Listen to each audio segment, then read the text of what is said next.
उद्याच्या आपल्या बंगल्याची आणि झोपडीची ब्ल्यूप्रिंट. मग आपण जर आता परमार्थ चांगला केला, आपल्या न्यायानं नीतीनं धर्मानं कमविलेल्या पैशाचा उपयोग आपण धर्म कार्य परमार्थ याच्याकडे जर लावला, दान धर्माकडे जर लावला आणि व्यवस्थित जर आपण परमार्थ करून जर आपल्याला नाही मुक्तता झाली, तर आपल्याला आपली पुढची जी स्थिती मिळणार आहे ती चांगल्या प्रकारची उच्च स्थिती मिळू शकते असं सांगतात. म्हणजे वास्तविक पुरुषार्थ व प्रारब्ध एकाच वस्तूच्या दोन अवस्था आहेत आणि या दोहोंची कार्यक्षेत्रे वेगवेगळी असल्याने त्यांचा एक दुसऱ्याशी विरोधही नसतो.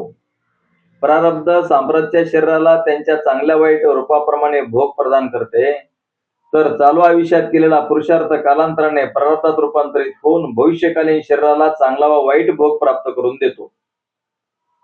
आता आपल्याला असं वाटतंय की नाही, ज्यावेळेस दुःख होतं त्यावेळेस अशी परिस्थिती का, मला का दुःख व्हावं, तर आपल्याला का दुःख व्हावं किंवा अशी परिस्थिती आपल्यावर का आली, तर याचं कारण आपण ध्यानात घेतलं पाहिजे. आणि याचं कारण जर आपल्या ध्यानामध्ये आलं तर आपल्याला दुःख होणार नाही. आता माझीच परिस्थिती मी तुम्हाला सांगतोय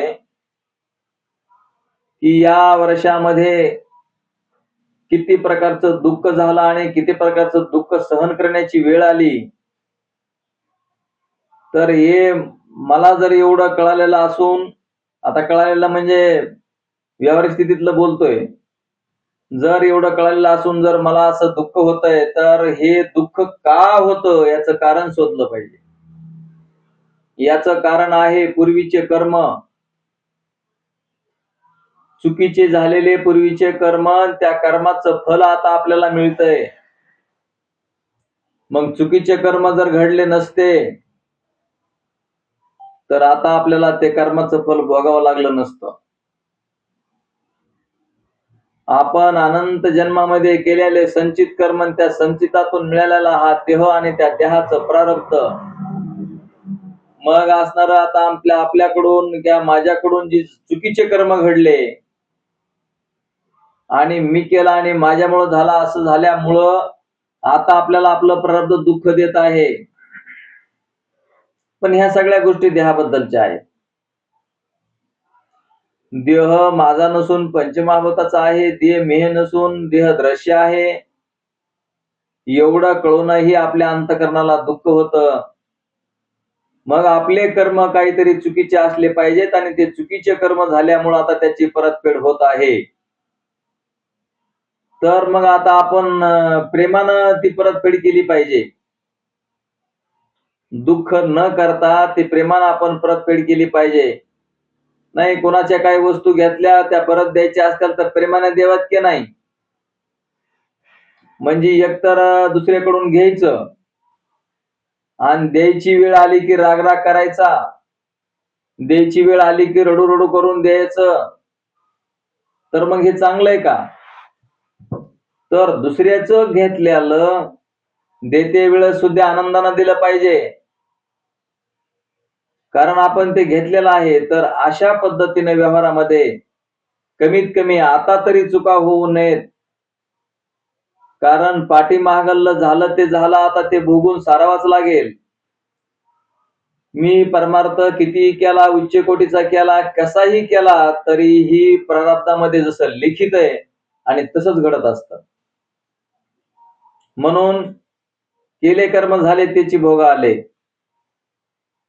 उपजले मेले आयशे किती, हे साधू संतांचं प्रमाण आहे. आपल्याला जर सुखाची वेळ यावी वाटत असेल, शेवटचा दिस गोड व्हावा वाटत असेल, याचसाठी केला होता अट्टहास आणि शेवटचा दिवस गोड व्हावा, असं म्हणतात का नाही माणसं? तर माणसं म्हणतात मेल्याच्या नंतर सगळ्या जगाला गाव गोड जेवण घातलं म्हणजे गोड होतं, असातला काय प्रकार नाही. पण तो एक नीती नियमाचा किंवा शास्त्रानं करून ठेवलेला नियम आहे, तो नियम केला पाहिजे, असं बरोबर आहे. पण तुम्ही शेवटच्या वेळेस जगाला गोड करून मेल्याच्या नंतर ते झालं त्या जीवासाठी करणं योग्य आहे, परंतु तसं नाही. आपल्याला शेवटचा दिवस गोड व्हावा म्हणजे भगवान परमात्माचं स्मरण झालं पाहिजे, त्यावेळेस नामाचं स्मरण झालं पाहिजे. अंतकाळीच्या वेळेस त्याला म्हणतात शेवटचा दिस गोड व्हावा. भगवान परमात्माच्या स्वरूपामध्ये भगवान परमात्माचं स्वरूप आणि आपलं स्वरूप एकच आहे. आतापासूनच तिचा ध्यास लागला पाहिजे. आपण देह नाहीत. किती वेळेस जरी सांगितलं तरी आपलं लक्ष त्याच्याकडे राहत नाही. देह आपण नाहीत, देहाबद्दलचे आपले नाहीत. हे नाते देहाचे आहेत. पती पत्नीचं नातं हे देहापुरतं आहे. मुलाबाळाचं नातं हे देहापुरतं आहे.